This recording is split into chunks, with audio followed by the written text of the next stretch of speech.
Bismillahirrahmanirrahim. Ikhwati fillah, a'azzani Allah wa iyyakum. Teman-teman, saudara-saudara yang senantiasa dimuliakan Allah Subhanahu wa taala, merupakan sebuah kesyukuran yang agung, merupakan sebuah kesyukuran yang luar biasa karena sampai saat ini, sampai detik ini, sampai hari ini Allah Subhanahu wa taala senantiasa masih memberikan kita kesempatan, memberikan kita nafas, memberikan kita kekuatan, memberikan kita kesehatan untuk bersama kita mendulang pahala di bulan Ramadan ini. Maka para ulama mengatakan bahwasanya bulan Ramadan merupakan pasar investasi. Investasi apa? Pasar investasi dan pasar perniagaan kepada Allah Subhanahu wa taala dengan banyaknya amalan-amalan dan ibadah yang bisa kita persembahkan dan bisa kita perjualbelikan dengan Allah Subhanahu wa taala. Mengapa demikian?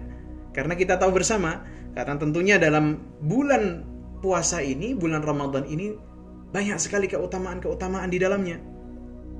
Pahala yang dilipat gandakan begitu banyak. Kemudian juga Allah Subhanahu wa taala yang sendiri yang membalas amal perbuatan kita, memberikan pahala. Kemudian dibelenggunya para syaitan-syaitan dan iblis, pintu-pintu kemaksiatan ditutup. Kemudian ada malam yang lebih baik daripada 1000 bulan. Terkumpul kebaikan-kebaikan ini di bulan Ramadan, bulan Al-Quran, bulan maghfirah dan juga bulan ampunan. Maka ikhwah sekalian, Rasulullah SAW, para sahabat dan juga para salaf telah memberikan contoh kepada kita semua bagaimana kita berinvestasi dan bermuamalah di bulan yang penuh berkah ini. Akan timbul pertanyaan besar, dengan apa mereka mengisi hari-hari mereka, waktu-waktu mereka di bulan Ramadan ini? Tidak lain dan tidak bukan adalah dengan banyak berinteraksi bersama dengan Al-Quran. Kita tahu bahwasanya interaksi banyak macamnya dan banyak bentuknya. Pahala Al-Quran dari mulai membacanya itu sudah dilipat gandakan, ya, dan ini merupakan salah satu bentuk interaksi. Membaca, kemudian mentadaburi ayat-ayatnya, memahami makna dan tafsirnya, dan juga menghafalkan Al-Quran. Ini semuanya adalah bentuk interaksi kita terhadap Al-Quran. Maka subhanallah, Imam Ibnu Katsir rahimahullahu ta'ala, seorang alim, ya, seorang mufassir yang kita ketahui bersama, mengatakan bahwasanya Al-Quran ini adalah kitab yang paling mulia, diturunkan dengan bahasa yang paling mulia, bahasa Arab, diturunkan kepada Nabi yang paling mulia, Nabi Muhammad SAW, melalui perantara malaikat yang paling mulia, yaitu malaikat Jibril, dan diturunkan oleh Allah Subhanahu wa taala di tempat yang paling mulia, yaitu di Mekah. Kemudian juga diturunkan di bulan yang paling mulia dalam 1 tahun perjalanan bulan ini, yaitu adalah bulan Ramadan. Maka dari berbagai sisi inilah kita bisa melihat bagaimana mulianya kitab suci Al-Quran. Maka kita meyakini bersama bahwasanya jalan kita untuk mendapatkan kemuliaan di dunia dan akhirat salah satunya adalah dengan cara mengilmui dan juga memahami Al-Quran sebagai pedoman hidup kita. Maka ikhwah fillah, a'azzani Allah wa iyyakum jami'an.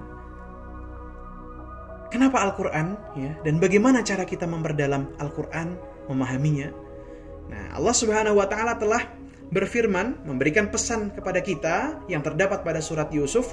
Bismillahirrahmanirrahim. Inna anzalnahu Qur'anan Arabiyyan la'allakum ta'qilun. Sesungguhnya kami menurunkan Al-Quran Qur'anan Arabiyyan, dengan berbahasa Arab, la'allakum ta'qilun, agar kamu memahaminya.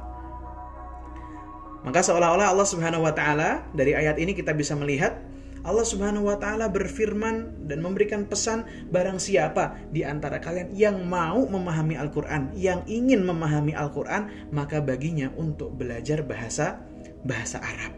Ini kuncinya, ya, mempelajari bahasa Arab. Kenapa bahasa Arab? Nah, kita lihat Imam Ibnu Katsir rahimahullahu taala saat memberikan tafsir pada ayat ini beliau mengatakan karena bahasa Arab adalah bahasa yang paling fasih, bahasa yang paling jelas, bahasa yang paling luas kosakatanya, dan bahasa yang paling banyak mengandung makna yang dapat menenteramkan jiwa. Ini kata Imam Ibnu Katsir rahimahullahu ta'ala. Maka dari sini bisa kita ambil kesimpulan bahwasanya dengan bahasa Arab merupakan miftahun lil wahyain, kunci daripada dua wahyu, yaitu Al-Quran dan As-Sunnah. Maka ikhwafillah, jadikan ayat ini sebagai trigger, jadikan ayat ini sebagai motivasi untuk memulai kita, untuk memulai belajar bahasa Arab.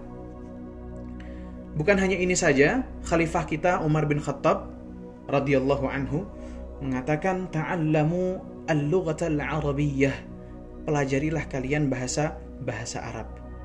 Fa innaha juz'un min dinikum, karena sesungguhnya bahasa Arab merupakan bagian daripada agama kalian.